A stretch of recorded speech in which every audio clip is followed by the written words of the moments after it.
कंकड़ चला के, हाँ कंकड़ चला के। रख दी हो पन घटो राधा महका के फेल वाली लगा के। कितना भी रोक दिल तेरे पीछे भागे फेल वाली लगा के।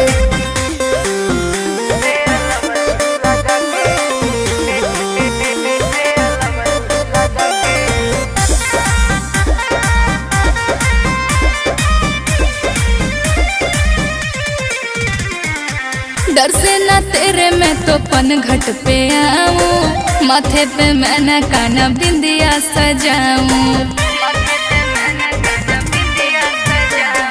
लाल चुंदरी में फंसा है मेरा दिल, प्यार करता हूँ राधा समझो ना फिर। अरे भंवरों के जैसा घूमे मेरे पीछे आगे, हाँ मेरे पीछे आगे।